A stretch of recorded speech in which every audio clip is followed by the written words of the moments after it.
नमस्ते दोस्तों।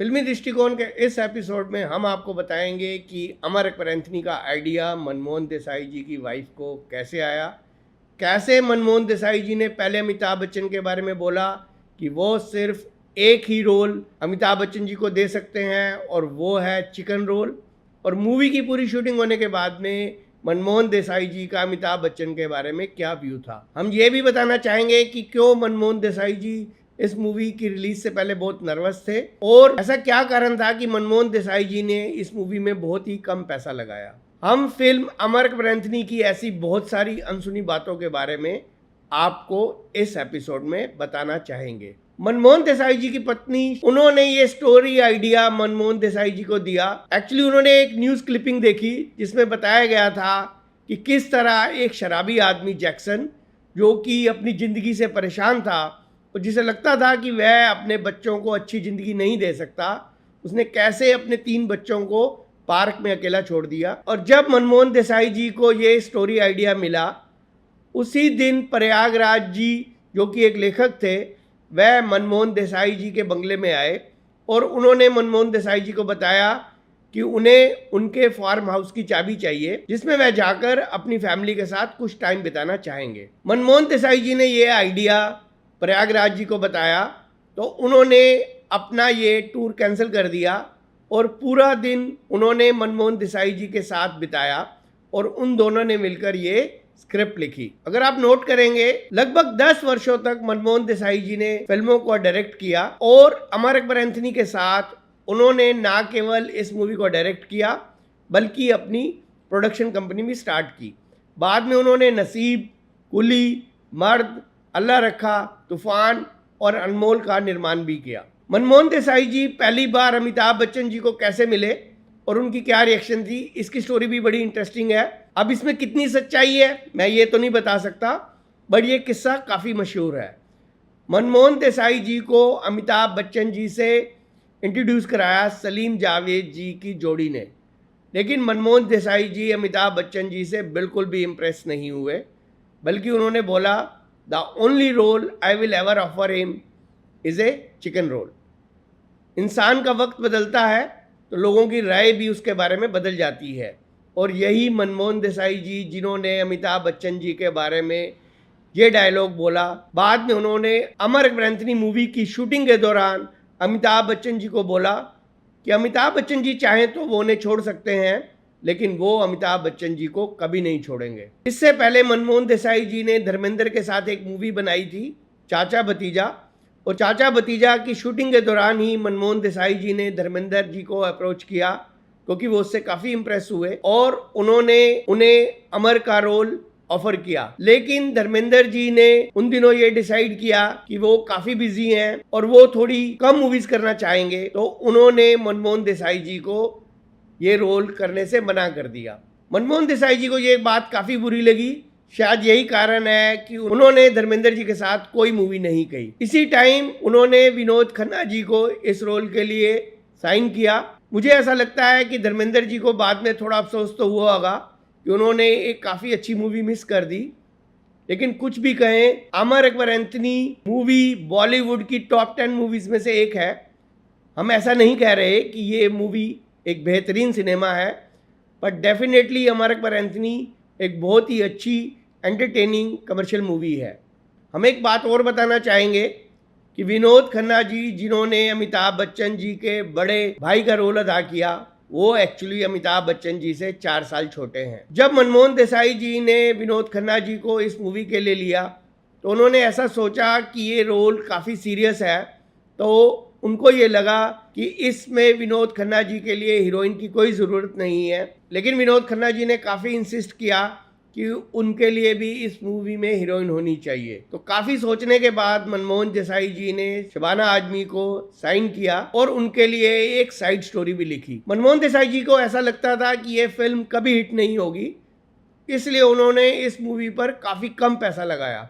वह इस मूवी को बीच में छोड़ना चाहते थे, लेकिन उनकी वाइफ ने इंसिस्ट किया कि इस मूवी को वो कंप्लीट करें, क्योंकि उनकी वाइफ को ये कॉन्फिडेंस था कि ये मूवी काफ़ी चलेगी। और जिस दिन ये मूवी रिलीज़ हुई उस दिन मनमोहन देसाई जी काफ़ी नर्वस थे और उनकी तबीयत भी थोड़ी बहुत ख़राब थी, लेकिन जैसे ही उन्हें पता चला कि इस मूवी के लिए लंबी लंबी लाइनें लग गई हैं तो उनकी तबीयत बिल्कुल ठीक हो गई।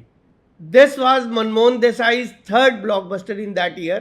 Dharamveer and Chacha Bhatija had released 2 months earlier, and Parvarish came in the last quarter of the year. With this rare and unparalleled feat, Manmohan Desai set a world record of directing 4 of the top 5 hits in a single year. Dharamveer at 2nd position, Parvarish at 4th, and Chacha Bhatija at 5th. The 3rd position was occupied by Nazir Hussain, हम किसी से कम नहीं।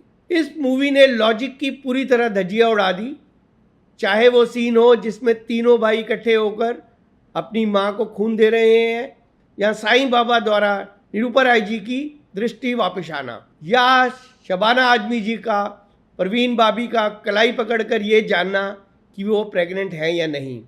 कहा जाता है कि जब मनमोहन देसाई जी ये मूवी बना रहे थे, वह भी इन शॉट्स को देखकर हंसते थे।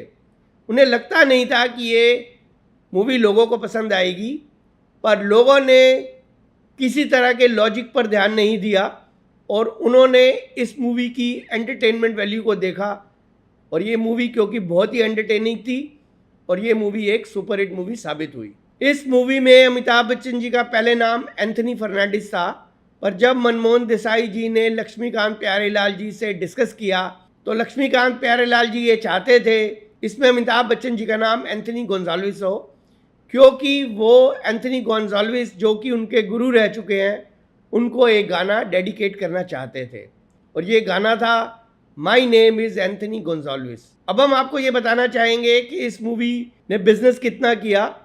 ये मूवी 1977 की सबसे बड़ी हिट मूवी थी। इसमें 7.5 करोड़ का बिजनेस किया इंडिया के अंदर, और इसका बजट था 1 करोड़।